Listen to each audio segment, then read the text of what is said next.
ఏమైనా help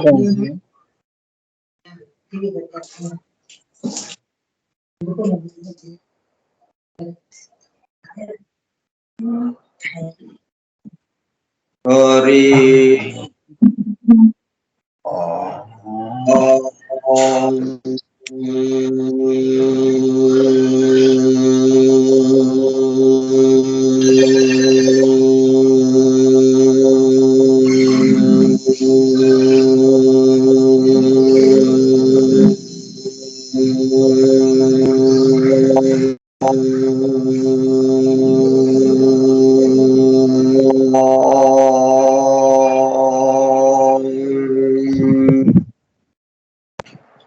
class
Brahma गुरुर्विष्णु गुरुर्देवो महेश्वरः गुरुस्साक्षात् परं ब्रह्म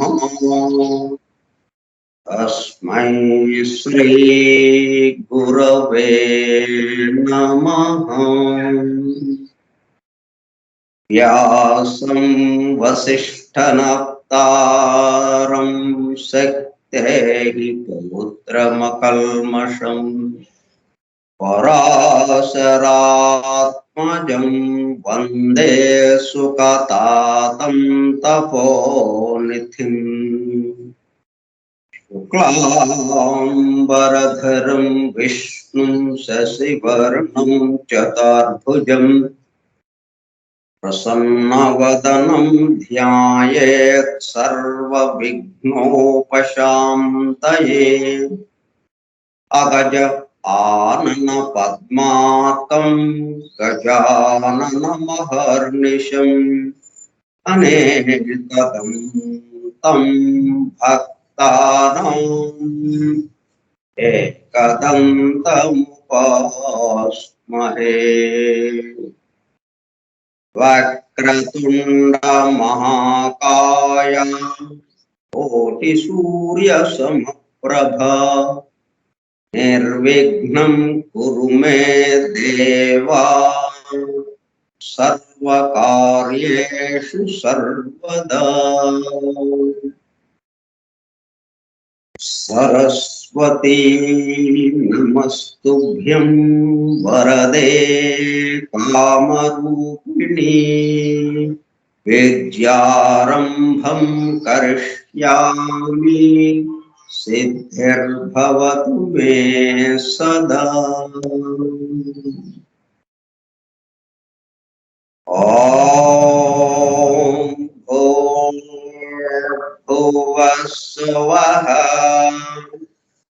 ॐ तत्सवितुर्वरेण्यं भर्गो देवस्य धीमहि धियो यो नः प्रचोदयात्।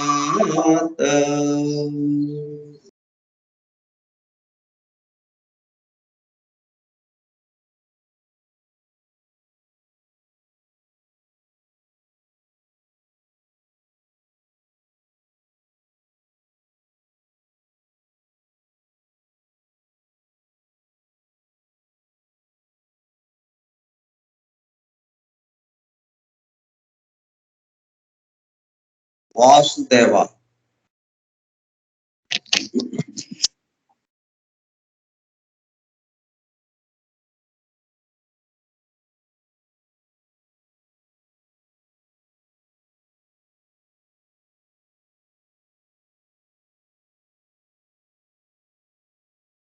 Forum for Truth Seekers, సత్యాన్వేషకుల బృందం, a textbook of theosophy, దివ్య జ్ఞాన ప్రబోధిని గ్రంథ పఠనము మరియు అధ్యయనము కార్యక్రమం.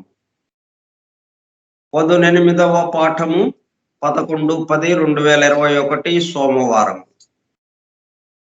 దివ్య జ్ఞాన ప్రబోధిని స్కైప్ గ్రూపులో సుదూర ప్రాంతాలలో ఎవరింట్లో వారు హాయిగా విశ్రాంతి తీసుకుంటూ ఏకకాలంలో ఒకేసారి ఏమి చేస్తున్నాము? వింటున్నాము. ఏమి వింటున్నాము? 1888 సంవత్సరంలో, అనగా దాదాపు 133 సంవత్సరముల క్రితము, the synthesis of science, religion and philosophy, శాస్త్రము, మతము మరియు తాత్వికతల సమన్వయ రూపముగా పరమ గురువులు సమస్త మానవాళి ఆధ్యాత్మిక అభివృద్ధి కొరకు మేడం హెలెనా పెట్రోవ్నా బ్లవెట్స్కీ ద్వారా ప్రప్రథమముగా ప్రస్తుత సైంటిఫిక్ యుగములో భౌతికతలో కూరుకుపోయిన మానవాళిని భౌతికత నుండి ఆధ్యాత్మికత వైపుకు మరల్చడానికి, అలా అని పూర్తిగా ఆధ్యాత్మికత వైపుకు రమ్మని వారి ఉద్దేశ్యము కాదు. అదే సమయంలో భౌతికత ఆధ్యాత్మికతల మధ్య సామరస్యము, సమతూకము, బ్యాలెన్స్ ను నిలపడానికి అందింపబడిన మ్యాగ్నమ్ ఓపస్, మహత్తర అద్భుత దివ్య జ్ఞాన గ్రంథము ద సీక్రెట్ డాక్ట్రిన్ కు గైడ్ బుక్ గా 1912లో, అనగా దాదాపు 108 సంవత్సరముల క్రితము, చార్లెస్ వెబ్స్టర్ లెడ్బీటర్ దివ్య జ్ఞానము గురించి సామాన్య ప్రజానీకమునకు కూడా అర్థమయ్యే పద్ధతిలో రచించిన ఏ టెక్స్ట్ బుక్ ఆఫ్ థియోసఫీ, ఆంగ్ల గ్రంథము. ద థియోసాఫికల్ సొసైటీ అంతర్జాతీయ అధ్యక్షులుగా పనిచేసిన శ్రీ సి జనరాజదాస గారి ఆజ్ఞతో శ్రీ గుంటూరు వెంకట సుబ్బారావు గారిచే దివ్య జ్ఞాన ప్రబోధిని పేరుతో ఆంధ్రీకరింపబడి 1942 సంవత్సరములు, అనగా దాదాపు 80 సంవత్సరముల క్రితం అడయారులోని ద థియోసాఫికల్ పబ్లిషింగ్ హౌస్ వారి ద్వారా ముద్రింపబడి తెలుగు భాష మాట్లాడే ప్రజలకు, మేధావులతో సహా సామాన్య ప్రజానీకము దివ్య జ్ఞానము గురించి అవగాహన, అండర్స్టాండింగ్ చేసుకుని దానిలో తెలిపిన విషయములను తమ నిత్య జీవితంలో ఆచరణలోనికి తెచ్చుకొనుటకు వీలుగా అందుబాటులోనికి వచ్చిన గ్రంథ రాజమును ఫోరం ఫర్ ట్రూత్ సీకర్స్, సత్యాన్వేషకుల బృందము ద్వారా నిర్వహింపబడుచున్న గ్రంథ పఠనము మరియు అధ్యయనము కార్యక్రమములో పోస్టర్ డోసుగా ఇస్తూ అధ్యయనం చేయుచుండగా, ఆ కార్యక్రమంలో పాల్గొని ఎలా వింటున్నాము? అత్యంత శ్రద్ధాసక్తులతో చెవియొగ్గి వినుచున్న, అనగా ఒళ్ళంతా చెవులు చేసుకుని వినుచున్న ప్రియ సోదర శ్రోతలందరకు నమస్కారం.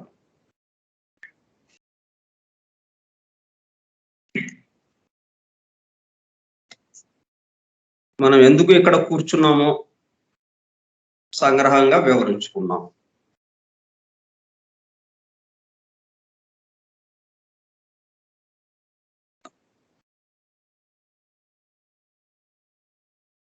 దివ్య జ్ఞాన ప్రబోధిని యోగి లెడ్బెటర్ గారు వ్రాసిన ద టెక్స్ట్ బుక్ ఆఫ్ థియోసఫీకి ఆంధ్రీకరణము గుంటూరు వెంకట సుబ్బారావు చే ఆంధ్రీకరింపబడినది. అడయారు థియోసాఫికల్ పబ్లిషింగ్ హౌస్ వారిచే ప్రచురింపబడినది 1942 సంవత్సరం.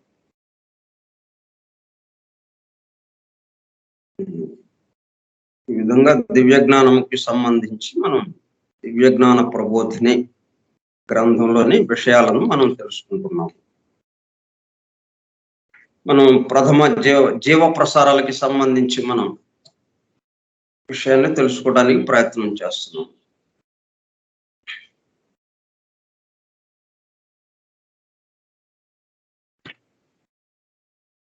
మొదటి ఎందుకంటే ఈ జీవ ప్రసారము 3గా ఉన్నాయి.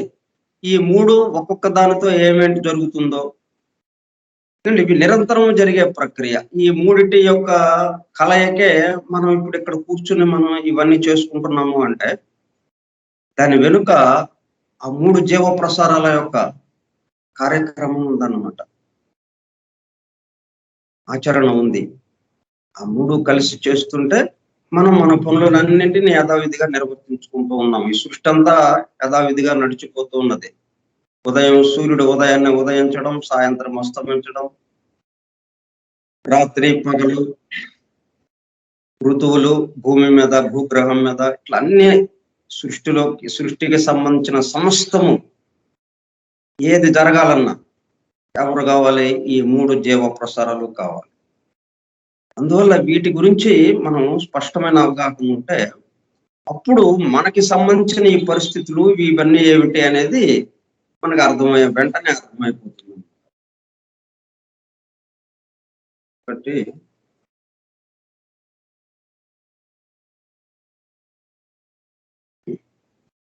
మొదటి జీవ ప్రసారంతో మనకి ఏమైంది? లోకాలన్నీ ఏర్పరచబడ్డాయి, 7 లోకాలు. అయితే ఈ లోకాలు ఎట్లాగా ఏర్పరచబడుతున్నాయి? సూక్ష్మము నుంచి స్థూలానికి వస్తున్నాయి. చివరి లోకం భౌతిక లోకం వచ్చేటప్పటికల్లా పూర్తిగా స్థూలమైనటువంటి రసాయన అణువులతో తయారైందన్నమాట. స్థూలానికి సంబంధించింది ఇక్కడ అంటే అనేకత్వము వచ్చేస్తుంది ఇక్కడ. అంటే ఒక కొసను మనకి ఏమనుకుంటున్నాం? ఒక కొసను విస్తారమైన యొక్క ఒక్క ఆత్మ ఎనదగిన జాతి భేద రహితమైన జీవ ప్రసారం ఉన్నదనుకుంటున్నాం. రెండవ కొసను మనుష్యత్వమును చేరునప్పటికీ ఆ యొక్క ఆత్మయు కోట్ల కొలది చిన్న ఆత్మలుగా విభజింపబడి ఉన్నది. మనం ఇక్కడ ఏం చూస్తున్నాం? మనం ఈ భౌతిక సృష్టిలో అనేకత్వం, ఒకదానికొకటి సంబంధం లేనిది. అన్ని రకాల వర్గుల్ని చూస్తున్నాం మనం ఇక్కడ. ఖనిజ వర్గు, ఔషధి వర్గు, జంతు వర్గు, మనుష్య వర్గు, ఇట్లా వీటన్నిటినీ చూస్తున్నాం. మళ్ళీ వీటిలో ఎన్నెన్నో జాతి భేదాలు, వందలు వేలు లక్షల జాతి భేదాలు. మళ్ళీ వీటిల్లో పరిణామానికి సంబంధించి చిన్న స్థాయి నుంచి పూర్తిగా వికసించిన స్థాయికి అనేక రకాల స్థాయి భేదాలతో చూస్తున్నాము. కానీ ఇదంతా వచ్చింది ఒక కోసమేముంది? ఒక్క ఆత్మే ఉంది. అది మనకి అర్థం అవ్వాలి. ఎట్లాగంటే మనకి పట్టకం అక్కడ పెట్టి, గాజు పట్టకం, మనం ఒకవైపు నుంచి సూర్యకిరణాన్ని పంపిస్తే ఇటువైపుకి వచ్చేటప్పటికల్లా 7 రంగులుగా మారుతుంది. అది ఒకే కిరణం అటువైపు, ఒకవైపేమో ఒక కిరణం, రెండో వైపు వచ్చేటప్పటికల్లా 7 రంగులుగా, 7 కిరణాలుగా, 7 రంగులుగా మారిపోయింది. అంటే ఆ ఒకటిలో ఏమేమి ఉన్నాయన్నమాట? 7 ఉన్నాయన్నమాట దాంట్లో. అట్లాగే సమస్తము ఆ ఒక్క ఆత్మలోనే ఉంది. ఇదంతా దేనికి సంబంధించింది? ఒక్క ఆత్మకి. ఈ 7 రంగులు దేనికి సంబంధించింది? ఒక కిరణానికే, ఒక సూర్యకిరణానికి సంబంధించింది 7. విడివిడిగా ఏమీ లేదు ఇక్కడ. ఆ ఒకటే ఇక్కడ 7గా మారింది. ఆ ఒక్క ఆత్మ ఇక్కడ అనేక కోట్ల ఆత్మలుగా మారింది. అప్పుడు మనం ఏకత్వానుభూతికి వెళ్ళడానికి చాలా తేలిక మార్గం అవుతుంది చెప్పుకుంటున్నాం మనం. మనకి ఇక్కడ ఒక పరిణామ విధానము ఏర్పడి ఉన్నది. ఇట్లాగా మనకి మొదటి ప్రసారానికి సంబంధించి లోకాలు ఏర్పరచబడ్డాం. ఒక్కొక్క ఆ లోకాలు కూడా అలాగా ఒక దాంట్లో నుంచి ఒకటి వచ్చింది. ముందు బ్రహ్మలోకం వచ్చినప్పుడు అక్కడి నుంచి ఆ లోక అణువుల్లో ఆ బుద్బుదాలు 49 బుద్బుదాలు తీసుకుని ఒక సుడిగుండం లాగా ఒక చోటకి చేర్చబడి ఒక అణువుగా ఏర్పడి అటువంటి అణువులు ఎన్నెన్నో అవి తురియాత్మ లోకానికి అణువులుగా మారినాయి. మళ్ళీ దాంట్లో నుంచి 49 స్క్వేర్ గా అన్ని బుద్ధిబుధాలు ఒక సుడిగుండం చుట్టూ చేరి ఒక అణువుగా మారి ఆధ్యాత్మిక లోక అణువులుగా ఏర్పడ్డాయి. అట్లా మనకు బ్రహ్మలోకంలో ఏదైతే ఉన్నాయో దానికి సంబంధించిందే దాంట్లోంచి దిగువ లోకం, మళ్ళీ ఆ దిగువ లోకం నుంచి ఇంకా దిగువ లోకం, ఇంకా దిగువ లోకం. అట్లా 7 లోకాలు వేరువేరుగా ఏర్పాటు చేయలేదు. ఇప్పుడు మనకి వస్తువులు తయారై వస్తున్నాయి ఫ్యాక్టరీలో. ఒక 100 వస్తువులు. ఈ 100 వస్తువులకి మూల పదార్థం ఎక్కడుంది? మొదట్లో మూల పదార్థం ఒకటే. దాన్ని రకరకాల ప్రాసెస్లు చేసి రకరకాలుగా మిషన్లో నొక్కబడి తయారు చేయబడి చివరికి ఒక్కొక్క బొమ్మ లేకపోతే ఒక్కొక్క వస్తువుగా బయటకు వస్తున్నాయి. కానీ ఒక క్వశ్చన్ ఏముంది? ఈ 100 వస్తువులకి సంబంధించిన మూల పదార్థం ఉంది. ఒక పదార్థం అక్కడ ఉంది. ఆ మూల పదార్థంలో నుంచి ఈ 100 వస్తువులు చివరికి ఈ కొసకు వచ్చేటప్పటికల్లా 100 వస్తువులు వచ్చినాయి. ఇట్లా ఈ సృష్టి జరుగుతూ ఉన్నది. అంటే ఆకాశము వాయువుగా మారినది. కానీ వాయువు అని విడిగా ఎక్కడ లేదు. ఆకాశమే వాయువుగా మారింది. అట్లాగే వాయువు ఏమని చేసింది? జలముగా మారింది. ఆక్సిజన్ హైడ్రోజన్ కలిసేటప్పటికల్లా జలముగా మారింది. అంతేనే జలం విడిగా ఎక్కడా లేదు. వాయువుల కలయికే జలం. అంటే వాయువులే జలముగా కిందకి దిగింది. వాయువులు ఎక్కడి నుంచి వచ్చినా ఆకాశం నుంచే వచ్చింది. ఆ చోటు నుంచే ప్రప్రథముగా మూల పదార్థంతో చోటు ఉన్నది. ఆ చోటు వాయువు అయింది. వాయువు జలముగా మారింది. ఆ జలం ఏమైంది? మంచుగడ్డ కట్టింది. అంటే మంచుగడ్డ మళ్ళీ విడిగా ఎక్కడి నుంచి అని వచ్చిందా? లేదు. ఆ జలమే స్థితి భేదం చేత మంచుగడ్డగా కట్టుకుని ఉన్నది. మంచుగడ్డ జలము అనే 2 వస్తువులు లేవు మనకి. ఉంటే జలముగా ఉంటుంది, లేకపోతే మంచుగడ్డగా ఉంటుంది. స్థితి భేదం. అట్లాగా ఈ సృష్టి అంతా వచ్చింది. ఇది మనకు బాగా గుర్తుపెట్టుకోవాల్సిన అంశం. ఆ ఒకటే అనేకత్వముగా ఒక కొస ఎలాగుంది? ఒక్క ఆత్మ. ఈ టేపు కొసకి ఏమైంది? ఇంకొక వైపు కొసకి అనేక కోట్ల ఆత్మలుగా పరిణమించింది. మనందరం కూడా దేనికి సంబంధించిన వాళ్ళము? ఒక ఆత్మకి సంబంధించిన వాళ్ళము. ఇప్పుడు ఒక చెరువు లాగా ఉంది.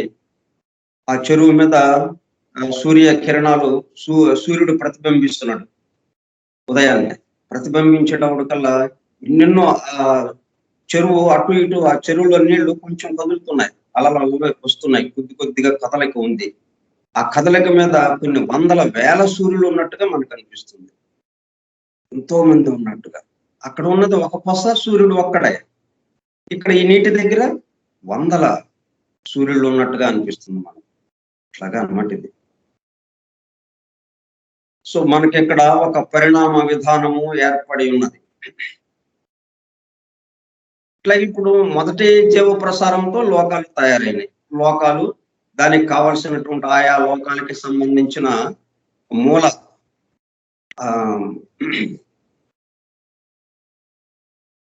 రసాయనిక ద్రవ్యాలతో ఆ లోకం తయారైంది.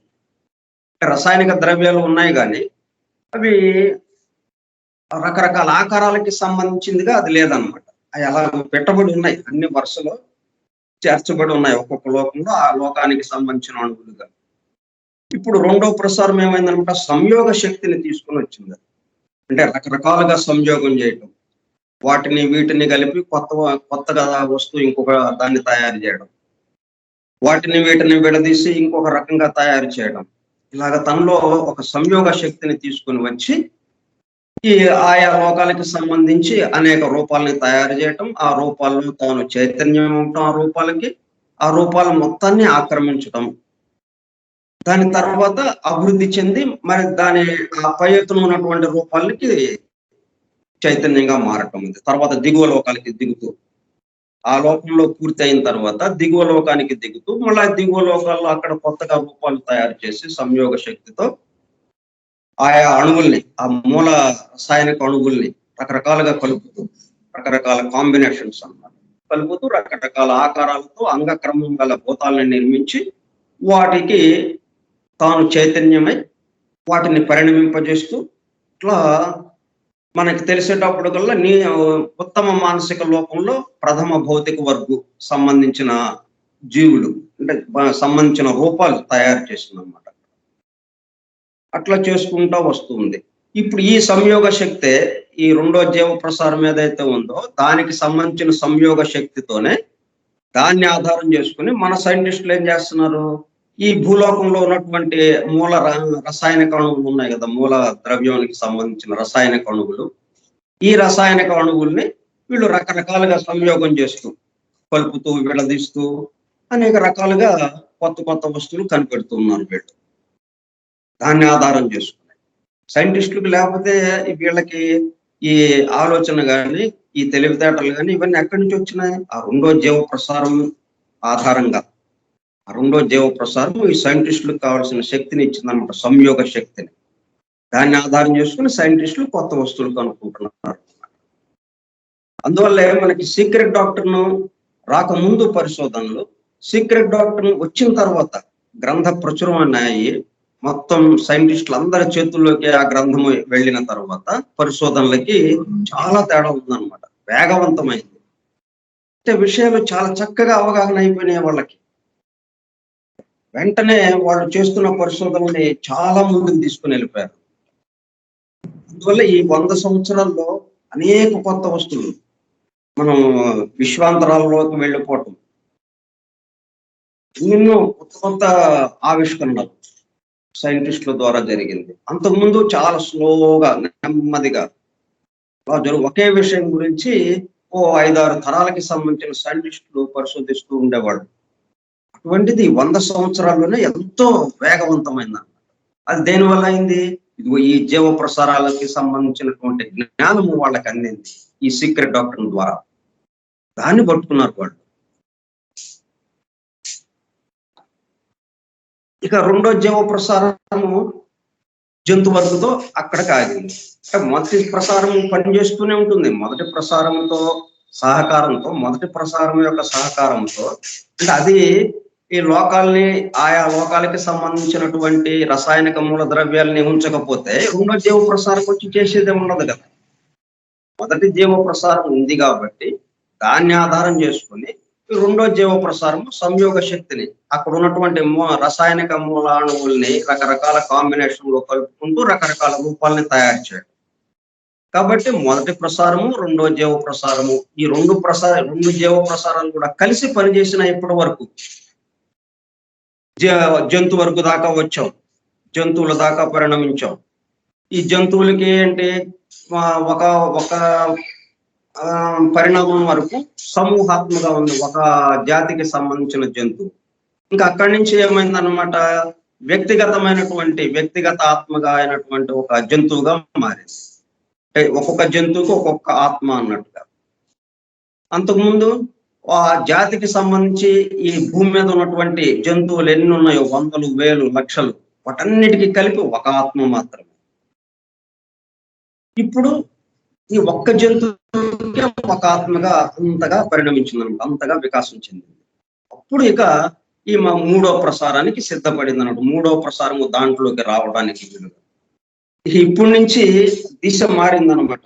జీవ ప్రసారాల యొక్క దిశ మారి ఈ రెండిటి యొక్క కలయిక ద్వారా, మొదటి జీవ ప్రసారము, రెండవ జీవ ప్రసారము యొక్క కలయిక ద్వారా ఈ జంతువు స్థితికి ఎలాగైతే వచ్చిందో, వ్యక్తిగత వికాసం చెందినటువంటి ఒక జంతు ఆత్మ దాకా ఎప్పుడైతే వచ్చిందో, అప్పుడు ఈ మూడో ప్రసారానికి సంబంధించిన జీవాత్మ అప్పుడు బయలుదేరింది అనమాట. అప్పటి వరకు ఎక్కడ ఉన్నది? కారణ లోకంలో, అంటే అంతర్వాణి లోకంలో అలాగ నిలబడి ఉంది. అక్కడ దాకా వచ్చి ఆగింది. అది మనం మానవ నిర్మాణంలో మనకి చక్కగా వివరంగా ఉంటుంది. కాకపోతే సందర్భం వచ్చింది కాబట్టి మనం చెప్పుకుంటున్నాం ఈ మూడిటికి మధ్యన ఉన్న సంబంధం ఏంటి అని. అప్పుడు ఈ జీవాత్మ ఈ వ్యక్తిగత జంతు ఆత్మ ఏదైతే ఉన్నది ఈ రెండు కలిసి మానవ రూపం వచ్చి మానవుడుగా పరిణమించడం ప్రారంభమైంది. ఇట్లా జరుగుతూ ఉందన్నమాట. ఈ మూడు ప్రసారాల యొక్క ఒకదాని అంటే మూడు ప్రసారాలు ఏకకాలంలో పనిచేస్తుంటేనే మానవులుగా మనం ముందుకు వెళ్ళడానికి వీలవుతుంది. ఇప్పుడు ఒక ప్రసారం అయిపోయింది కాబట్టి దాంతో పని లేదండి మనకి. ఈ ఈ ఒక్క మన జీవాత్మకి సంబంధించి మూడో జీవ ప్రసారం ఏదైతే ఉందో దాంతో కదా మానవుడు వెళ్ళేది. కాబట్టి ఈ మూడో ప్రసారం మనకి చాలు అని అంటే కుదరదు. ఆ రెండు ప్రసారాలు ఉంటేనే ఈ మూడో ప్రసారం అంటే మూడు ప్రసారాలు కలిసి పనిచేస్తూ ఉన్నాయి అన్నమాట. దానికి సంకేతంగానే మనకి అనంత పద్మనాభ స్వామి దేవాలయం మీరు అందరూ వినే ఉంటారు, చాలా మంది చూసి ఉంటారు కూడా. కేరళలో తిరువనంతపురంలో ఆయన చూడాలంటే మనం గుళ్ళో ఎక్కడికి వెళ్ళినా కానీ ఆ గర్భగుడిలో ఉన్నటువంటి స్వామిని చూడాలంటే ఒక ద్వారం, ఒకే తలుపు ఉంటుంది. ఆ తలుపు ద్వారా మనం లోపలికి వెళ్ళి ఆ స్వామిని చూసి బయటకు వస్తాం. మీరు ఎక్కడికైనా వెళ్ళండి, ఒక ద్వారం ఉంటుంది. కానీ అనంత పద్మనాభ స్వామిని దర్శించాలంటే మూడు ద్వారాలు, అంటే తల శిరస్సు భాగము హృదయం వరకు ఒక భాగం, ఒక తలుపుగా ఉంటుంది అన్నమాట, ఒక ద్వారం. అక్కడి నుంచి ఆ ఒక ద్వారం నుంచి ఆ శిరస్సు అంతవరకే కనిపిస్తుంది. అక్కడి నుంచి ఈ బొడ్డు వరకు ఒక భాగం, అక్కడి నుంచి పాదం వరకు ఒక భాగం, అట్లా మూడుగా దర్శించాలి ఆయన్ని. ఈ మూడు కలిపి ఒకటిగా మనం అంటే ఈ మూడు జీవ ప్రసారాలకి సంకేతంగా అనంత పద్మనాభ స్వామిని తీర్చిదిద్దారు.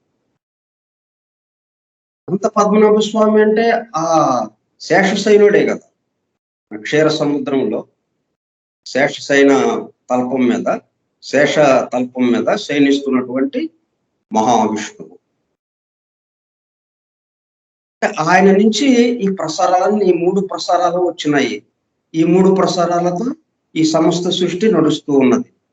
దానికి సంకేతంగా అక్కడ మూడు ద్వారాలు మనకు ఉంచారు. అంటే రాబోయే భక్తులు లేకపోతే ప్రజలు ఈ విషయాన్ని అర్థం చేసుకుని దాన్ని ఇక్కడ గమనించి మనందరము ఒకళ్ళకి సంబంధించిన వాళ్ళము, ఒక ఆత్మకి సంబంధించిన వాళ్ళము అని వీళ్ళు తెలుసుకుంటారులే అన్నట్టుగా ఆ దేవాలయాన్ని నిర్మించారన్నమాట.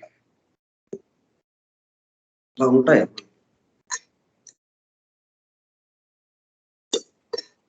సరే, మనకి ఇక్కడ ఒక పరిణామ విధానము ఏర్పడి ఉన్నది. దానిలో నీశ్వరుని జీవము క్రమముగా ప్రకృతిలో ఏకీభూతమై మరి ఒక విధముగా దాని నంటజాలని చలనములన ప్రకృతి ద్వారా బడయించున్నది. ఈ చలనములు బయట నుంచి వచ్చు తాకులు ఇవి క్రమముగా తమలోని కెరటముల వేగములకు సమమైన చలన వేగములను జీవములో కలిగించి ఆ కెరటములకు ఆ జీవము ప్రతిచలించున్నట్లు చేయు. వెనుక నుంచి జీవము తనంతట తానే ఈ చలనములను గుర్తించగలదు. అప్పుడు అది ఆధ్యాత్మిక శక్తులు గల వ్యక్తి యగును. అక్కడే ట్రైనింగ్ పొందిందనమాట. ఈ జీవాత్మని మనం ఏదైతే అనుకుంటున్నామో అది తన ఆధ్యాత్మిక శక్తి గల వ్యక్తిగా అవడానికి కావాల్సిన ట్రైనింగ్ అక్కడ పొందిందనమాట. దేవుని నుంచి జీవ ప్రసారము మొదట మన బుద్ధికి అతీతమైన యొక్క లోకమున బయలు వెడలినప్పుడు అది అభేదముగా నుండినని ఊహించవచ్చు.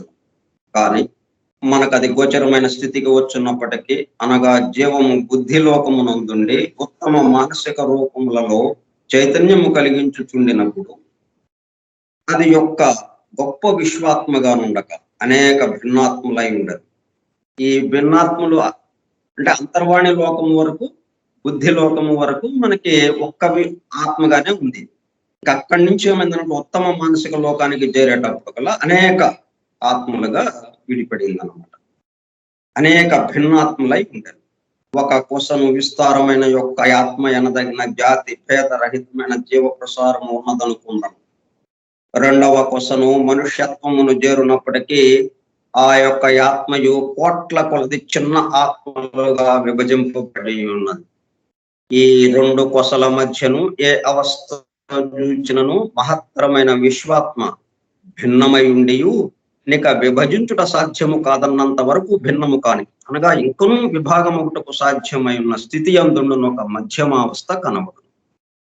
ఒక్కొక్క మనుష్యుడును ఒక్కొక్క ఆత్మ. కానీ ఒక్కొక్క జంతువు గాని, ఒక్కొక్క చెట్టు గాని, ఒక్కొక్క ఆత్మ కాదు. ఆత్మ అయిన మనుష్యుడి భూలోకమునందు ఒకేసారి ఒకే శరీరంలో వ్యక్తము కాగలడు. కానీ ఒక జంతు ఆత్మ ఒకేసారి అనేక జంతు శరీరములలోను, ఒక వృక్ష ఆత్మ ఒక ఒక ఒకేసారి అనేక వృక్షములలోను వ్యక్తమగు. ఒక సింహము ఒక మనుషుని వలె శాశ్వతముగా ప్రత్యేకింపబడిన సత్వము కాదు. ఒక మనుషుడు మరణించినప్పుడు అనగా ఆత్మ తన స్థూల దేహమును విడిచినప్పుడు అతడు ముందెట్లుండను ఎట్లే తక్కిన వారందరి నుంచి ప్రత్యేకింపబడిన వ్యక్తి అయి ఉండును. మానవుడి దగ్గరికి వచ్చినప్పుడు కల్లా ఒక ఆయన చనిపోయాడు. చనిపోయాడంటే అతను ఎప్పటి నుంచో ఒకటిగా ఉన్నాడు. ఆయన రకరకాల దేహాలు తీసుకుంటున్నాడు, భౌతిక దేహాలు. మరలా పుడుతున్నాడు, కొంతకాలం ఉంటున్నాడు, చనిపోతున్నాడు. మళ్ళీ ఆ వచ్చిన కారణలోకానికి వెళ్ళిపోతున్నాడు. అంటే కారణలోకంలో స్థిర నివాసం ఏర్పాటు చేసుకుని, అంటే టెంపరరీ మనకి వస్తాయి అన్నమాట. అది మళ్ళీ ఎప్పుడు దాకా ఇది క్యాంప్కి వచ్చామన్నమాట. మనం ఇప్పుడు క్యాంప్ ఆఫీస్, అది కారణలోకం ఏంటన్నమాట, క్యాంప్ ఆఫీస్. మళ్ళీ ఎప్పుడు దాకా అన్నమాట ఇది మనకి, మళ్ళీ మనం విశ్వాత్మగా మారేవారు. విశ్వాత్మగా ఎప్పుడైతే మారిపోతామో ఈ క్యాంప్ ఆఫీస్ నుంచి ఇక అది ఖాళీ చేసి వెళ్ళిపోతాం. అప్పుడు దాకా మనం విడిగా ఉన్న ఆత్మగా ఉన్నాం అన్నమాట. మన ప్రత్యేకింపబడిన ఆత్మగా ఉన్నాం. ఆ ఆత్మలో కొనసాగుతూ ఉంటుంది జనన మరణ, పుట్టడము, జన్మించడం, కొంతకాలం ఉండడం, మరణించడం, మరలా క్యాంప్ ఆఫీస్కి వెళ్ళిపోవటం, కొన్నాళ్ళు అక్కడ ఉండటం, మళ్ళీ భూలోకానికి వచ్చి పని చూసుకుని ఇంకా మరలా జన్మించి, మరలా మరణించి, మరలా క్యాంప్ ఆఫీస్కి వెళ్ళటం, ఇలా అనేక జన్మలు తీసుకున్నప్పుడు ఆ జన్మల్లో వచ్చినటువంటి అభివృద్ధి ద్వారా మనకు వచ్చినటువంటి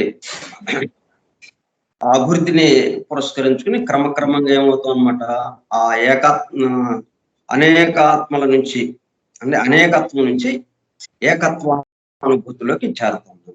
ఇంకప్పుడు నేరుగా విశ్వాత్మగా అయిపోతాం. ఇంకా మన క్యాంప్ ఆఫీస్తో పని లేదు, ఇక కారణలోకంతో పని లేదు. ఆ విధంగా ఉంటుంది మనది. వృక్షాలకి కానీ జంతువులకు కానీ అట్లాగే ఉండదు అనమాట. ఒక మనుషుడు మరణించినప్పుడు అనగా ఆత్మ తన స్థూల దేహంలో విడిచి అతడు ముందెట్లుండునో ఎట్లే తక్కిన వారందరి నుంచి ప్రత్యేకింపబడిన వ్యక్తి అయి ఉండదు. కానీ ఒక సింహము చనిపోయినప్పుడు ఆ శరీరమునకు ప్రత్యేకముగా ఆత్మ ఉండినది తాను వచ్చినట్టు నితర సింహముల అనేకములకు ఆత్మల నుంచి చుండినట్టు మొత్తంలో జరిపోదు. సింహము జాతి ఉంది ప్రపంచం మొత్తం మీద. అనేక అడవుల్లో అనేక రకాల సింహాలు ఉన్నాయి, వందలు వేల ఉన్నాయి ఆ సింహాలు.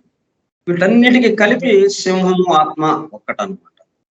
అంతేగాని మనకి ఇండియాలో ఉన్న సింహాలకి ఒక్కొక్కటి, మళ్ళీ వేరే దేశంలో ఉన్న సింహాలకి ఒకటి, అట్లాగా లేదు.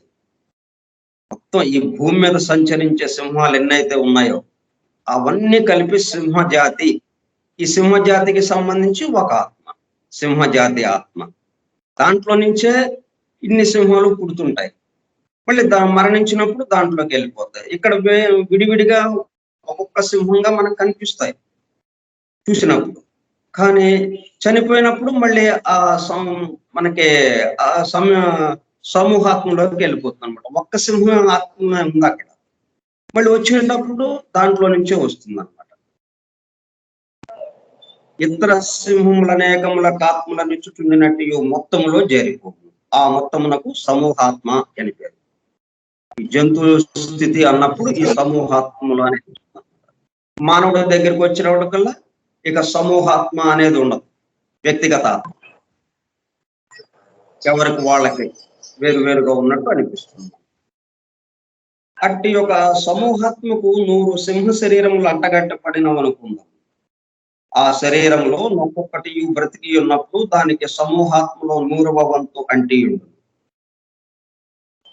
సమూహాత్మ అంటే 100 సింహాలు కలిసినటువంటి, 100 సింహ ఆత్మలు కలిసినటువంటి ఒక సమూహాత్మ, ఒక సింహ సమూహాత్మ. అవి ఇక్కడ 100గా వచ్చినప్పుడు ఏమవుతుంది, నువ్వు ఒక్కొక్కటే ఒక్కొక్క శాతంగా ఉంటుంది, 100వ వంతు. ఒక్కొక్క ఇది ఒక్కొక్క వంతు ఉంటుంది అనమాట. ఆ జన్మమునక శరీరమునందు ఆ 100వ పాలు ప్రత్యేకముగానే ఉండి సింహము కూడా మనుషుని వలె వ్యక్తిత్వము కలిగి వర్తించును, గాని ఆ వ్యక్తిత్వం నిత్యము కాదు.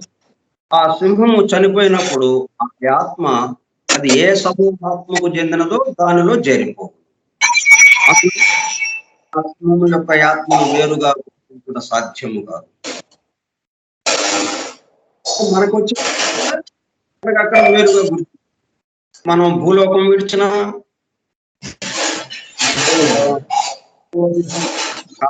నుంచి మానసిక లోకంలో నుంచి కారణ లోకంలో ఉంటాం. ఎక్కడ చూసినా మనం విడిగానే గుర్తింపబడతాం. మిగతా అందరితో కలిపి ఒక మనుషుడి యొక్క సమూహాత్మ అన్నది ఉన్నది. సింహానికి కొంత సింహాలకు కలిపి ఒక సమూహాత్మ ఉన్నట్టుగా సింహ జాతికి సంబంధించి ఒక సమూహాత్మ అన్నట్టుగా ఈ మొత్తం ఈ ప్రాణి కోటులు, ఈ మన మానవ కోటులు ఎంతమంది అయితే ఉన్నారో వీళ్ళందరికి సంబంధించి మానవ సమూహాత్మ అనేది ఉన్నదన్నమాట. ఇక్కడ విడిపడింది అనమాట. అంటే అభివృద్ధి పథంలోకి వెళుతూ వెళుతూ మానవుడిగా పరిణమించింది అనమాట. ఎక్కడ మొదలెట్టింది? మనం ప్రథమ భౌతిక వర్గం, ఉత్తమ మానసిక లోకం అక్కడ మొదలెట్టి, అంటే మనం ఇప్పుడు డిగ్రీకి వచ్చాం. మనం ఇప్పుడు డిగ్రీకి వచ్చామంటే ఎక్కడ ప్రారంభమయ్యాం? మనం 1వ తరగతిలో ప్రారంభమయ్యాం. 1వ తరగతిలో ప్రారంభమై క్రమక్రమంగా తరగతులు అది పాస్ అవుతూ నెమ్మదిగా డిగ్రీలోకి చేరాము. అట్లా అభివృద్ధి పదంలోకి వస్తున్నాం మనం. అట్లాగే మనం ఎక్కడ ప్రథమ భౌతిక వర్గంలో ప్రారంభమైంది మన ప్రయాణం. బ్రహ్మలోకంలో ప్రయాణం ప్రారంభమైనా అక్కడ మనకు తెలిసినంతగా లేదు. అక్కడ మన ఉత్తమ మానసిక లోకానికి వచ్చినప్పుడే మనం కొంచెం విషయం గ్రహించేటట్టుగా ఉందన్నమాట మన స్థితికి సంబంధించి. ఇంకా అక్కడి నుంచి ఏమైంది? సౌరాత్మ వరకు నీచ మానసిక లోకం, కామలోకంలో చంద్రాత్మ వరకు ఎదరికి డబ్బులు, భూలోకానికి సంబంధించి ఖనిజ వరకు 2 స్థితులు. అక్కడి నుంచి మరలా కామలోకానికి వచ్చి ఓషధి వరకు, మరలా నీచ మానసిక లోకానికి వచ్చి జంతు వరకు. ఇట్లా జంతు వరకు దాకా వచ్చాం మనం. ఈ జంతు వర్గం నుంచి మనం మానవ వర్గకు వస్తున్నాం. పరిణమించేది అలాగే మనం మొత్తం కూడా ఒకళ్ళే. ఇప్పుడు 1వ తరగతి నుంచి ఎవరు వచ్చారు? డిగ్రీలోకి మనం వచ్చామంటున్నాము అంటే ఎవరు వచ్చారు? నేనే కదా. నేను 1వ తరగతి చదువుతున్నాను, తర్వాత 2, తర్వాత 3. 3వ తరగతి చదివేటప్పుడు ఇంకొకటి వచ్చాడా? లేదు కదా. 1వ తరగతి చదివినోడే 2వ తరగతి చదువుతున్నాడు, తర్వాత 3వ తరగతి, తర్వాత డిగ్రీకి వచ్చాం. అట్లాగే ఇదంతా పరిణామంలో అలా జరుగుతూ వస్తున్నది.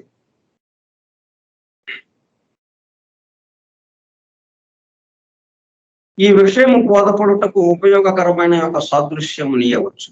సమూహాత్మ యొక్క తొట్టులో పోసిన నీరు అనుకుందాం. 100 సింహ శరీరములు 100 చెంబులు అనుకుందాం. ఒక్కొక్క చెంబును తొట్టిలో ముంచి చెంబుడు నీరు పైకి తీయుదాం. ఇది ప్రత్యేకింపబడిన ఆత్మ.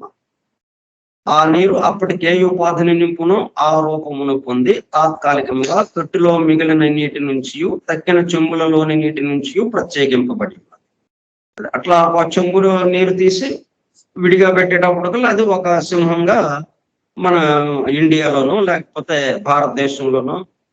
భారతదేశంలో గిర్ర అడవులు, మరి రకరకాల అడవులు ఉన్నాయి. శ్రీశైలం అడవుల్లోనో ఎక్కడో తిరుగుతూ ఉన్నది. అట్లా విడిగా ఉంచే ఉన్నది. తక్కిన చెంబులలోని నీటి నుంచి ప్రత్యేకింపబడి ఉన్నది. ప్రతి చెంబులోనూ ఏదో ఒక రంగునో వాసన ద్రవ్యమునో కలుపుదాము. ఇది ప్రతి సింహము బ్రతికి ఉన్నప్పుడు దాని ఆత్మ సంపాదించిన అనుభవముల వల్ల వికసించిన లక్షణములు. ఇది సింహము 30-40 సంవత్సరాలు బతుకుతుంది.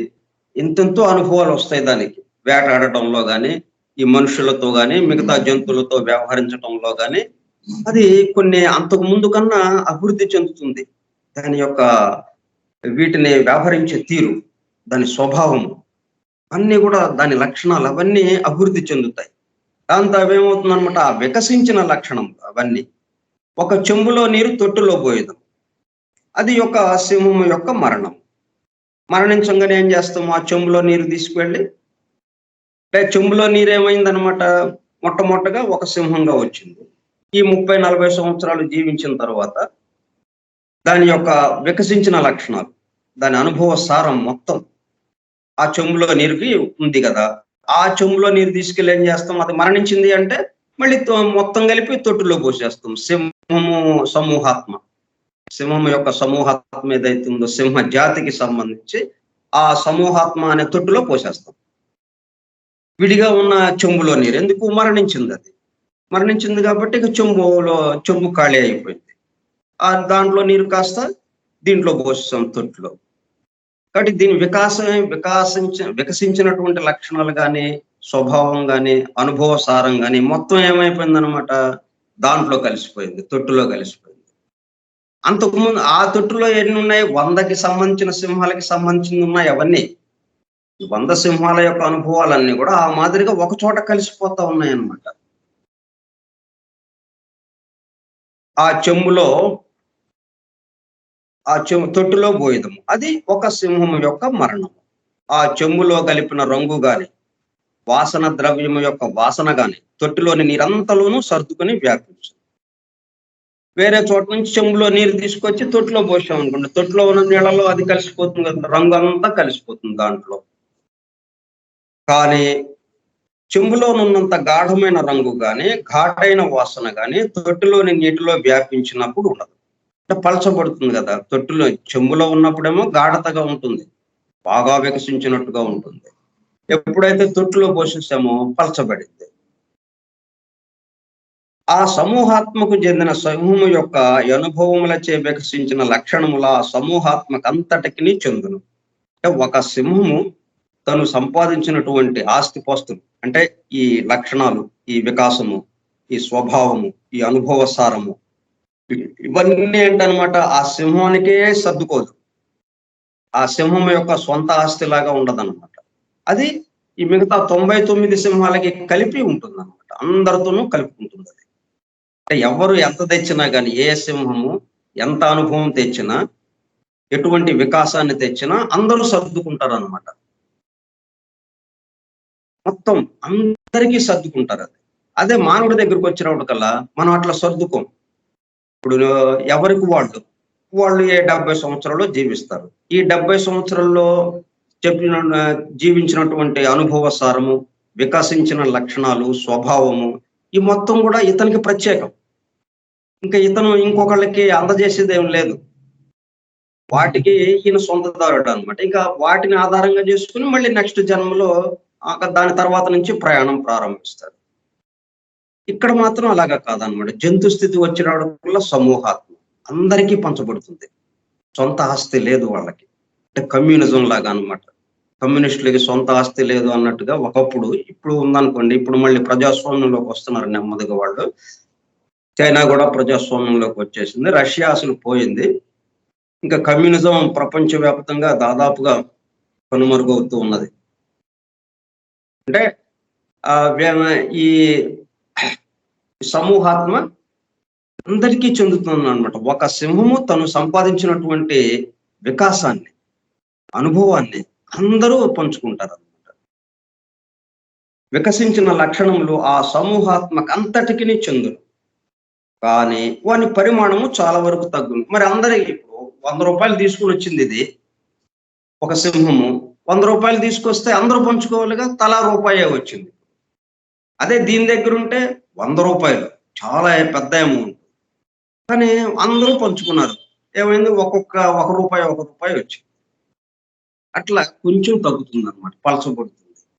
అయితే మిగతా సింహాలు కూడా తెస్తాయిగా, అప్పుడు ఇవన్నీ చూసుకున్నప్పుడు మళ్ళీ 100 రూపాయలు అయిపోతాయి. ఎవరు కూడా దగ్గర పెట్టుకోరు. అందరూ అందరికీ, అందరి కోసం అందరూ అన్నట్టుగా అవి జీవిస్తుంటాయి జంతువులు. తొట్టిలోని నీటిలో నుంచి ఇప్పుడు తిరిగి ఒక చెంబుడు నీరు తీసేదాము. కానీ ఇదివరకు ఆ చెంబులో నుంచి తొట్టిలో పోసిన నీరు తక్కిన నీటితో కలిసిపోయినందున తిరిగి ఆ నీటిని ప్రత్యేకించి తీసుకున్నటకు వీలు లేదు. అంతకుముందు ఒక చెంబుడు నీరు బయటకు తీసి ఆ సింహం ఒకటి జీవించింది.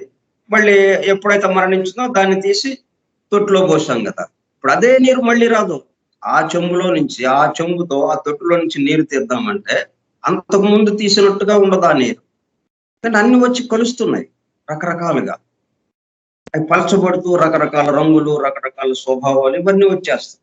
అట్లా వాటితో మళ్ళీ కొత్తగా చెంబులో నీరు వస్తుందన్నమాట. అంటే ఈ లక్షణాలతో మళ్ళీ సింహము జన్మించి తన ప్రయాణాన్ని కొనసాగిస్తుందన్నమాట.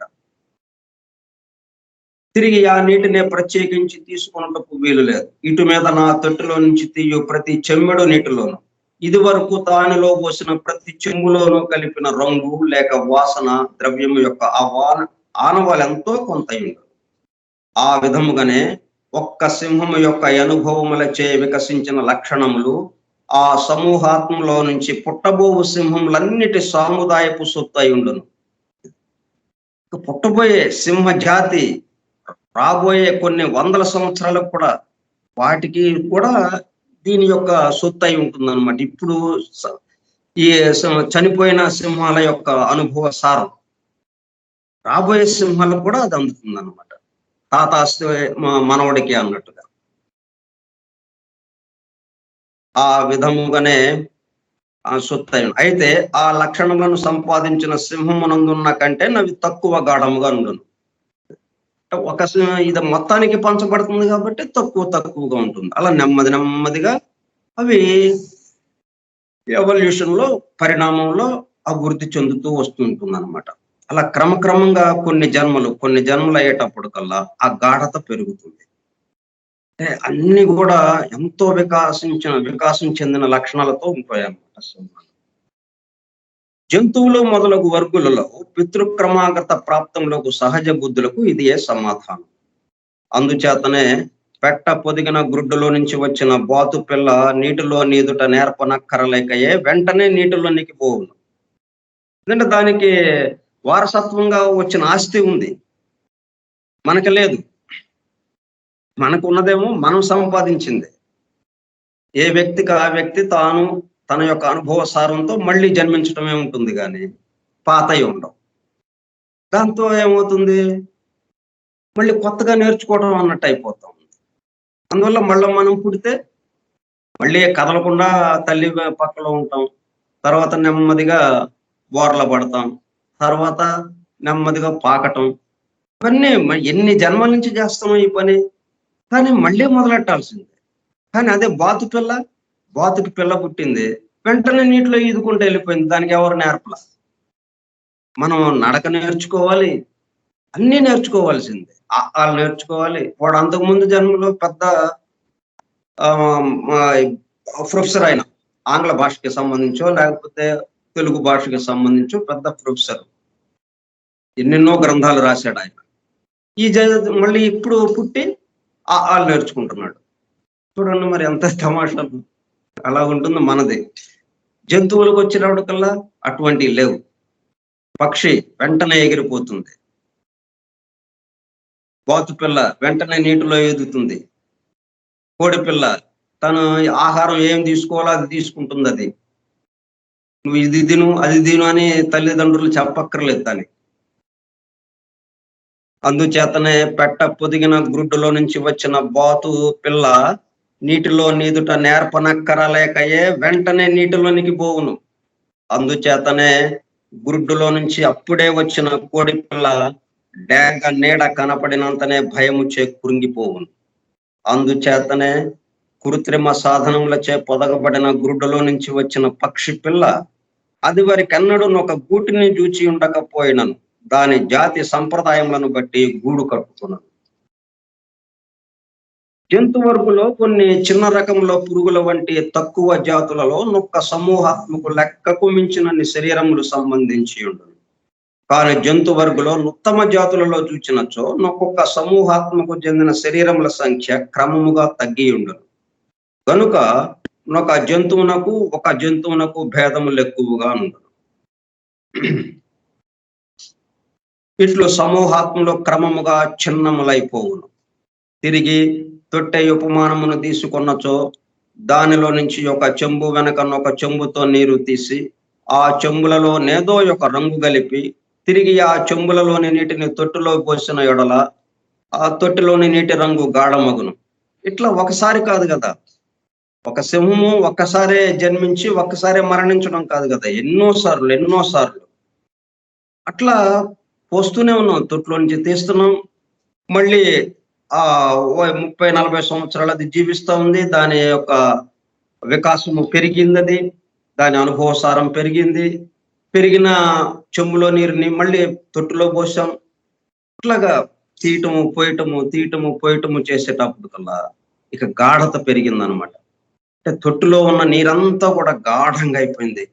అంటే అన్ని 100 సింహాల యొక్క మొత్తం వికాసం అంతా దాంట్లో కూడుకుందనమాట. ఒక్కసారిగా బాగా గాఢమైపోయింది. ఆ తొట్టులో మధ్యను మనకు అగుపడకుండా క్రమముగా ఒక పొర క్రింది నుంచి పైకి మీదికి లేచి గట్టిపడి నీటిని విభజించను అనుకుందాం. ఇప్పుడు తొట్టులోని నీరు కుడివైపున ఒక సగము, ఎడమ వైపున ఒక సగము, 2 సగభాగములై ఏ భాగంలో నుంచి తీసిన చెంబుడు నీరు తిరిగి ఆ భాగంలోనే పోసినాం అనుకుందాం. కొంతసేపటికి ఆ భాగములలో భేదములు ఏర్పడు. తొట్టె యొక్క 2 భాగములలోని నీరు ఒక రకము కాదు. మనకు లెక్కకు 2 తొట్టెలైనది. సమూహాత్మ ఈ స్థితికి వచ్చినప్పుడు అది జీవకణము చీలిపోయినట్లు 2 భాగములుగా చీలిపోవు. ఈ విధముగా అనుభవము ముదిరిన కొలదయు సమూహాత్మలు పరిణామమున చిన్నవియు సంఖ్యకు ఎక్కువయు నై తుదకు అత్యున్నత స్థితిని సమూహాత్మలోనికి తిరిగి రాకుండా ప్రత్యేకముగానే ఉండు ఏక వ్యక్త్యాత్మకము గల మనుష్యుడగు. అంటే ఈ జంతు స్థితి తర్వాత స్థితి ఏంటన్నమాట, మానవ స్థితి. అంటే ఏక వ్యక్తి ఆత్మ గల మనుష్యుడగును. ఆ విధంగా పరిణామం జరుగుతూ వస్తున్నది అన్నమాట.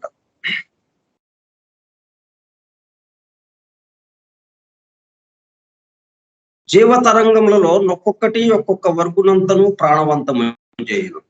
కానీ ఆ తరంగంలోని ప్రతి సమూహాత్మయు నా వర్గులో నడుగు నుంచి పై వరకు నన్ని అంతరువులు దాటనక్కర్లేదు. వృక్ష వర్గులో ఒక సమూహాత్మ పెద్ద యాటవిక వృక్షంలకు ఆత్మ అయి ఉండిన ఎడల నాది జంతు వర్గులోని తక్కువ తరగతులనన్నిటినీ విడిచిపెట్టి, అనగా కేటకములుగాను సరీసృపములుగాను పుట్టక క్రింది జాతి పాలిచు జంతువులతో ఆరంభించు. మనం మామూలుగా ఏమనుకుంటాం, వృక్ష వర్గు అయిపోయింది, ఓషధి వర్గు నుంచి నెక్స్ట్ జంతు వర్గుకి రావాలి. ఈ జంతు వర్గుకి వచ్చినప్పుడు మళ్ళీ చిన్న ప్రాణులతో మొదలుపెట్టి మనం మామూలుగా ఎక్కడికి వెళ్ళినా కానీ 1వ తరగతి నుంచి ఉత్తమ తరగతి డిగ్రీ వరకు కదా మనకి లెక్క ఉన్నది. కానీ ఇక్కడ ఏమిటంటే ఈ వృక్ష వర్గులో పెద్ద వృక్షాలకి సమూహాత్మగా ఉన్నది ఏవైతే ఉన్నాయో అవి వృక్ష వర్గు నుంచి మనకి జంతు వర్గులోకి వచ్చేటప్పటికల్లా మళ్ళీ చిన్న పాకే జంతువులు, చేమలు, దోమలు ఇట్లాగా చిన్నవి కాకుండా ఒకేసారిగా మధ్యస్థంగా ఒక పెద్ద జంతువుగా మారటానికి అవకాశం ఉందన్నమాట. క్రింది జాతి పాలిచ్చు జంతువులతో ఆరంభించు. ఏదో యొక్క కారణముచే నా యాటవిక వృక్షముల కంటే చాలా తక్కువ స్థితిలో నుండియే వృక్ష వర్గును విడిచిపెట్టిన సమూహాత్మలు కీటకములలోను సరీసృపములలోను పుట్టును. కొన్ని ఏంటంటే వృక్ష వర్గులోనే పూర్తిగా మహా ఆటవిక వృక్షంలోకి గ్రేట్ బనియన్ ట్రీ లాగా అంత దాకా రాకుండా మధ్యలోనే ఆగిపోయి జంతు వర్గులోకి కలిసిపోవచ్చు. అటువంటప్పుడు వాళ్ళు చిన్న జాతులతో మొదలు పెట్టాలన్నమాట. పెద్ద ఆటవిక వృక్షాలకి వరకు వెళ్ళిన వాళ్ళేమో ఈ కింద జంతు వర్గుకి వచ్చేటప్పటికల్లా దిగువకి ఆ జంతు వర్గులో మధ్యలో నుంచి మొదలు పెడుతుంది. రకరకాలుగా ఉంటాయి. కీటకములలోనూ సరీసృపములలోనూ పుట్టును. ఆ విధముగానే జంతు వర్గులో ఉత్తమ స్థితికి వచ్చిన సమూహాత్మ ఆది ఆరణ్యక మానవులుగా వ్యక్తిత్వం పొందక, అంటే జంతు వర్గులో ఉత్తమ స్థితికి వచ్చింది, ఏక వ్యక్తి ఆత్మగల మనుషుడుగా అది రావడానికి సిద్ధపడింది. అప్పుడేమవుతుంది, అరణ్యంలో ఉన్న ఆటవిక మానవుడుగా ముందు ప్రారంభించాలి. కానీ ఆటవిక మానవుడుగా ప్రారంభించకుండానే నాగరిక మానవుడుగా రావచ్చు. పట్టణాల్లో లేకపోతే పల్లెటూళ్ళలోనూ పట్టణాల్లోనూ ఉన్న మానవుడుగా రావచ్చు అతను. ఎందుకంటే అంత అభివృద్ధి సాధించాడు, దీనికి తగ్గ విధంగా ఉన్నాడు వాడు. అంటే మనం ఒక్కొక్క తరగతి వరుసగా చదవాల్సిన పని లేదు. ఒక్కొక్కసారి ఒక్కొక్కళ్ళు మనం 10వ తరగతి నుంచి డైరెక్ట్ గా డిగ్రీకి వెళ్ళిపోయిన వాళ్ళు ఉంటారు. వాళ్ళ యొక్క ప్రతిభ వల్ల ఆ విధంగా కూడా జరుగుతుంటాయి.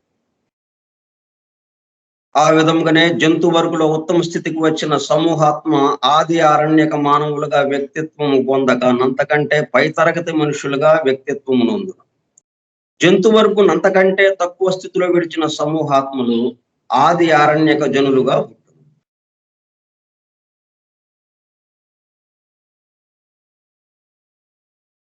ఈ విధంగా జరుగుతూ ఉన్నది పరిణామం. అంటే ఈ ఒక్కొక్క వర్గు నుంచి మనం వస్తున్నాం కాబట్టి మనం ఇక్కడికి వచ్చామంటే ఎక్కడి నుంచి వచ్చాం మనం? ఔషధి వర్గు, ఖనిజ వర్గు, ఔషధి వర్గు, అంతకుముందు సౌరాత్మ వర్గు, చంద్రాత్మ వర్గు, భౌతిక వర్గు, వాటి నుంచి ఖనిజ వర్గు, ఔషధి వర్గు, జంతు వర్గు దాటి ఇప్పుడు మానవ వర్గులోకి వచ్చాం. మానవుడిగా మనం జీవనాన్ని కొనసాగిస్తున్నాం. మనం మానవ పరిణామంలో మానవుడిగా ఇప్పుడు నిలబడున్నాం. ఇక్కడ అంటే అర్థం ఏంటి? వెనకటి అన్ని మొత్తం వాటి యొక్క అనుభవ సారం మనలో నిండి ఉన్నదన్నమాట. కాబట్టి వాటికి మనకి అభేదం.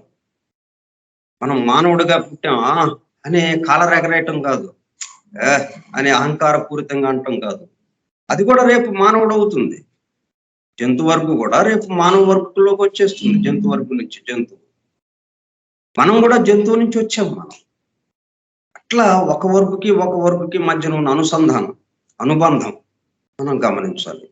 ఇవన్నిటిని దాటి మనం వచ్చాం. కాలేజీలోకి వెళ్ళంగానే 1వ తరగతి ఏముందిలే నేను కాలేజీ డిగ్రీ చదువుతున్నాను అంటే అలాగా 1వ తరగతి చదవడం బట్టే మనం డిగ్రీలోకి రాగలిగాం. అది కూడా గుర్తుండాలన్నమాట. అట్లా మన చుట్టూ ఉన్న వాటి పట్ల మనం కంపాషన్, జాలి, కరుణ, వాటి పట్ల వాటితో మనం ప్రత్యేకమైనటువంటి అనుబంధం, ప్రేమ ఏర్పాటు చేసుకోవాలి. ఎందుకంటే వాటి నుంచి మనం వచ్చాం కాబట్టి, వాటికి మనకున్న అనుబంధం అటువంటిది కాబట్టి. ఓకే, ఇంకా మరిన్ని వివరాలు మనం రేపు తెలుసుకుందాం.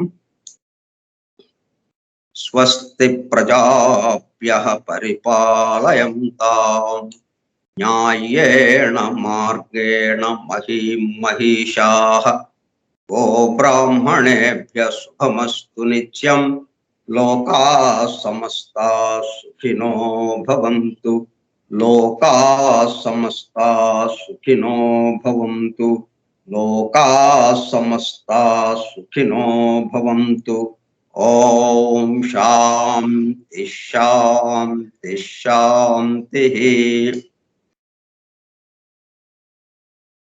అందరికీ ధన్యవాదములు.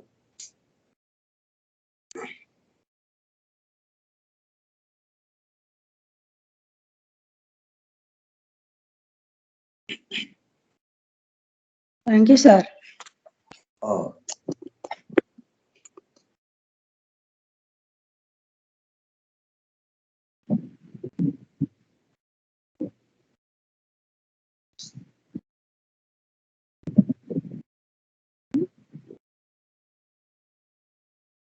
Thank you, sir. Okay,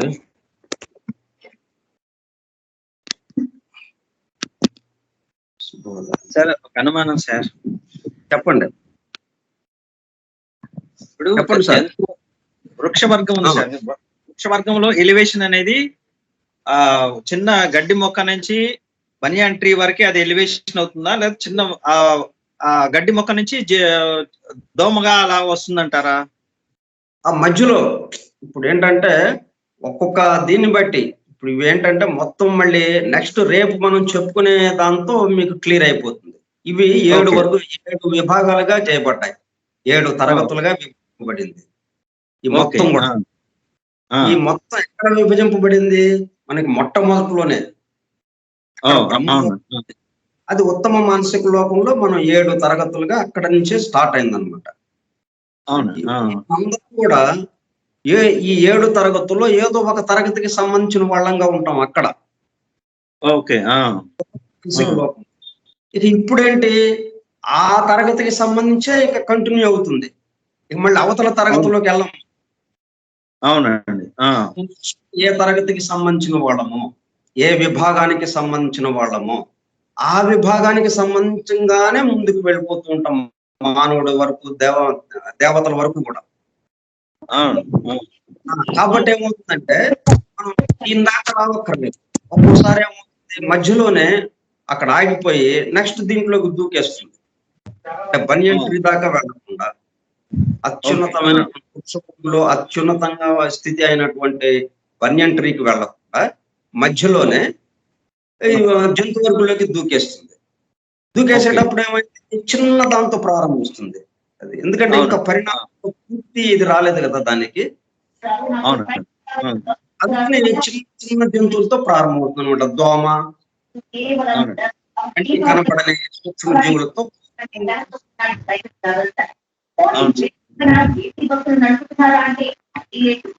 sir ఇంకో ప్రశ్న సార్. ఇప్పుడు ఇక్కడ ఆత్మ ప్రయాణము అనేది అంటే పరిణామము ఒక వర్గం నుంచి ఇంకొక వర్గానికి ఈ విధంగా జరుగుతున్న క్రమము అంటే ఇది మొదలు అనేది పరమాత్మ స్థితి నుంచే కదా? పరమాత్మ స్థితి ఒక క్వశ్చన్, ఒక్క ఆత్మ, విశ్వాత్మ. అంటే దీని యొక్క ప్రధాన ఉద్దేశం ఏంటంటే ఎందుకు ఈ పరమాత్మ స్థితి నుంచి మళ్ళీ ఇలాంటి స్థితికి మారడం, పరిణామం చెందడం, దీని యొక్క ముఖ్య ఉద్దేశం ఏంటి? ముఖ్య ఉద్దేశము అనేక ఆత్మలుగా ఉండగా అనేకత్వంలో ఏకత్వానుభూతిని పొందటం. అంటే ఇక్కడ మనం ఆ ఏకత్వ దర్శనం, ఆ వన్నెస్ ని మనం ఫీల్ కావటం అనమాట. ఉందండి స్టార్టింగ్ లో విశ్వాత్మగా ఉన్నప్పుడు మనం ఇంకా ఫీల్ అయ్యేదే ఉంది దాంట్లో. మనం అన్ని సపరేషన్ గా ఉండగా ఈ సపరేషన్ అంతా కూడా ఒకదానికి సంబంధించింది. ఒక్క విశ్వాత్మే అనేక కోట్ల ఆత్మలుగా విభజింపబడింది. ఇన్ని కోట్ల ఆత్మలు ఉన్నా గానీ మొత్తం ఒకదానికి సంబంధించింది అన్నది ఇక్కడ రావాలి మనకి. అది ఈ ఆట, ఇది ఒక లీల అన్నమాట. Divine plan. ఆ విశ్వ దివ్య ప్రణాళిక ఏంటంటే మొత్తం అనేకత్వంలో. అందుకే మనకి ఇప్పుడు బయటకు వస్తున్నాయి. మనం వ్యక్తిగతంగా మనం ఆ సెల్ఫ్ రియలైజేషన్ పొంది మనం ఆ బ్రహ్మలోకంలో అలాగా బ్రహ్మాండమైనటువంటి ఆ శాంతిలో, పరమశాంతిలో ఉండిపోవటం కాదు. అక్కడ ఉన్నప్పటికీ ఈ మొత్తాన్ని వదిలిపోయాడు కదా ఆయన. ఇప్పుడు ఆయన ఏమని చేశాడు, ఈ మొత్తాన్ని కాదని తను ఒక్కడే వెళ్ళాడు. తను ఒక్కడు భగవంతుడు, తను భగవంతుడు అన్నట్టుగా ఆ భగవంతుడు ఐక్యం ఇవ్వడానికి ప్రయత్నం చేశాడు ఆయన. ఇప్పుడు అలా కాకుండా ఈ మొత్తంలో ఈ మొత్తమే నేను అంటే నేను భగవంతుడితో ఐక్యం అవుతాం కదా. నేను భగవంతుడు అనగానే అర్థం ఏంటి, ఈ సమస్తము నేను, నా నుంచి ఇదంతా ఉద్భవిస్తూ ఉన్నది అని ఇక్కడుండి మనం అనాలన్నమాట. అంటే రాఘవరావుగా కాకుండా నేను రాఘవుడిని, నా నుంచి ఈ మొత్తం సమస్త సృష్టి వస్తుందంటే మళ్ళీ దెబ్బతింటాం. అట్లా కాకుండా ఐఆమ్ దట్ ఐఆమ్, సమస్తము ఆయన. మళ్ళీ లౌకిక వ్యవహారంగా ఎవరికి వాళ్ళకి దానికి తగ్గట్టుగా ప్రవర్తిస్తుంటాం. కానీ ఇది గుర్తుపెట్టుకుంటాం, అంటే కేంద్రాన్ని గుర్తుపెట్టుకుని పరిధిలో తిరుగుతుంటాం. అది దీని యొక్క లక్ష్యం, అసలైన మానవ లక్ష్యం ఇదన్నమాట. Thank you sir. అందుకని ఈ లక్ష్యాన్ని సాధించాలంటే అండర్స్టాండింగ్ ఉన్న కూర్పు ఏంటి, అసలు ఏంటి, ఎందుకు ఇది చేశారు. ఇప్పుడు మీరు ప్రశ్నించారు, ఎందుకు ఇదంతా చేయాల్సి వచ్చింది అంటే ఇదిగో దీనికోసం. ఒక్కడిగా ఉంటే మాట్లాడుకోవటానికి నాకు నేనేం మాట్లాడుకుంటాను, మీ అందరు ఉన్నారు కాబట్టి నేనేదో చెప్తున్నాను. అదే నా ఒక్కడిని ఉంటే మెదలుకుంటూ కూర్చుంటాను, నోట్లో నుంచి ఏం మాటలు వస్తాయి. నా ఒక్కడిని నేను మాట్లాడుకుంటుంటే కూర్చోడరా అంట. అందుకని భగవంతుడు ఏం చేస్తుంటే తాను పెక్కులు కావాలి, ఎందుకంటే మాట్లాడుకోవాలి, ఒకళ్ళు ప్రేమగా హాయిగా తిరగాలి. అది అందుకోసమని తాను పెక్కులు కావాలి. మహాసంకల్పం, దివ్య సంకల్పం, ఫస్ట్ బ్రీత్. అది నాకు అర్థమైంది ఏంటంటే ఆయనే స్క్రిప్ట్ రాసుకున్నాడు, ఆయనే డైరెక్టరు, ఆయనే విలను ఆయనే హీరో. ఆ, అన్ని సాతాను క్రియేట్ ఎవరు వచ్చారు? సాతాన్ని ఎవరు తీసుకొచ్చారు? సాతాన్ని ఆడదం ఈవుని తీసుకొచ్చాడండి. బాగుంది, చక్కగా తిరగండి రా బాబు అన్నాడు అని ఊరుకోవచ్చు కదా. ఏం చేశాడు? సాతాన్ని పక్కన పెట్టాడు. ఎవరు పంపించారు సాతాన్ని? మరి ఆయన పంపిస్తేనే కదా. ఇప్పుడు ఇక్కడ తమాషా చూడండి, ఆయన చెప్పిన ఆజ్ఞని తూచా తప్పకుండా పాటించింది ఎవరు? సాతాను. తమాషా చూశారు అక్కడ. సాతానేమో మనం విలన్ గా అనుకుంటాం. కానీ ఆజ్ఞని చక్కగా ఆయన నువ్వు వెళ్ళి వాళ్ళని ప్రలోభ పెట్టు అన్నాడు. వచ్చాడు, ప్రలోభ పెట్టాడు. అంటే దైవాజ్ఞని ఎవరు చక్కగా ఆచరించారు? సాతానే. మనం ఇప్పుడు మనకు ఒక ఆజ్ఞ ఇచ్చాడు కదా ఆయన, ఆదమండి మీరు చక్కగా విహరించండి, ఇక్కడ ఆ చెట్టు ఫలం మాత్రం తినొద్దు అన్నాడు. కానీ ఈయన ప్రలోభ పెట్టంగానే ఈయన మర్చిపోయారు ఆదమండి. కానీ ఆయన దైవాజ్ఞని చక్కగా పరిపాలించాడు ఆయన. ఇలా తమాషగా అంటే సమస్తము మరి ఆయన లేకపోతే ఇంకా ఎవరు ఉన్నాం మనం ఇక్కడ? వేరే వాళ్ళు ఎవరు ఉండడానికి అవకాశం లేదు కదా. ఇప్పుడు మంచుగడ్డలు ఉన్నాయి, మంచుగడ్డలన్నీ ఎక్కడి నుంచి వచ్చినాయి? ప్రత్యేకమైన అస్తిత్వం ఉందా మంచుగడ్డలకి? నీరు ఉండబట్టి మంచుగడ్డ ఏర్పడింది. కాబట్టి స్థితి భేదం. అక్కడ నీరుగా ఉండొచ్చు, ఇటు చూస్తే మంచుగడ్డగా ఉండొచ్చు, కానీ రెండిట్లో ఉన్నది ఒకే పదార్థం. కానీ నీరేమో ఒకటిగా ఉంది మనకి. మంచుగడ్డలు అనేటప్పుడు కల్లా వందలు వేలు వచ్చేసినాయి. అంటే అనేక భిన్నాత్మలుగా అన్నట్టుగా వచ్చేసింది. తర్వాత దాని లక్షణాలు మారిపోయినాయి. తనంతట తను కదలలేని పరిస్థితి వచ్చింది.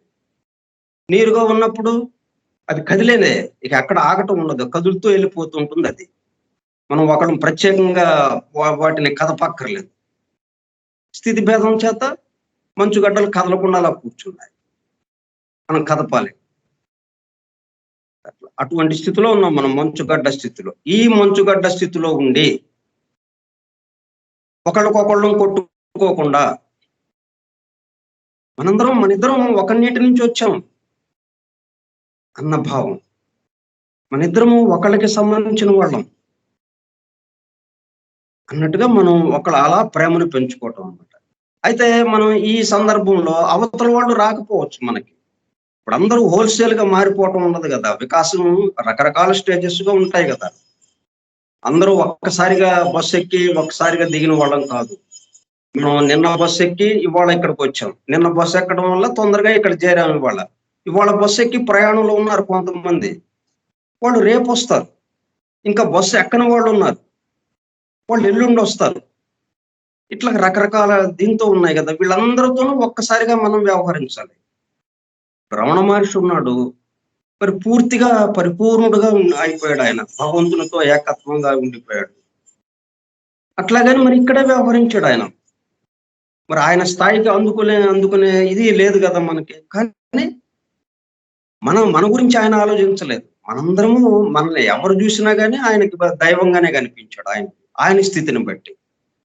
అట్లా మనం ఏంటనేదే ఇప్పుడు ఇక్కడ మన అసలైన జీవిత లక్ష్యం, సమస్తమందు ఆయన దర్శించుట,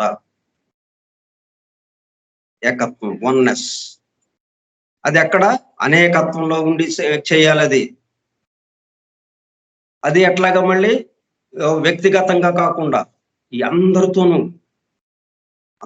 వ్యవహరిస్తూ, మనల్ని తిట్టేవాళ్ళు ఉంటారు, పొగిడేవాళ్ళు ఉంటారు, మనకి అపకారం చేసేవాళ్ళు ఉంటారు. అందరిలోనూ మనతో ఎవరు మాట్లాడినా ఆ మాటకు ఆధారం వెలుగు. నేను మాట్లాడడానికి ఆధారం వెలుగు ఎలాగైతే ఉందో, నాలో వెలుగుతున్న వెలుగు ద్వారా ఆ ఆధారంతో నేను ఎలాగైతే మాట్లాడుతున్నానో, అతనిలో వెలుగుతున్న ఆధారంతో వెలుగుతూనే అతను మాట్లాడుతున్నాడు. అతని మాటకి ఆ వెలుగు ఆధారమైంది, నా మాటకి ఆ వెలుగు ఆధారమైంది. అంటే ఇద్దరిలోనూ ఉన్న వెలుగు ఒకే వెలుగు. 2 బల్బులు వెలుగుతున్నాయి, 2 బల్బులకి ఎన్ని కరెంట్ల ఆధారం? 2 కరెంట్లు కాదు కదా, ఒకే ఎలక్ట్రిసిటీ 2 బల్బులకి. అట్లాగే మన ఇద్దరికి ఒకటే ఆధారం అని మనకి వస్తే చాలు. అవతల వాడికి అతని సంగతి అది ఎప్పుడో వస్తుంది, అది మనకు అక్కర్లేదు. ఇప్పుడు మనం అందరి యందు ఆ ఒకే వెలుగును దర్శించటం, అది అసలైన జీవిత లక్ష్యం. అందుకు ఈ సృష్టి, ఈ వ్యవహారం ఇంత కష్టపడింది ఎందుకండి మరి? ఈ సృష్టి లక్షల సంవత్సరాలు పట్టింది ఇదంతా ఇంత తయారు కావటానికి.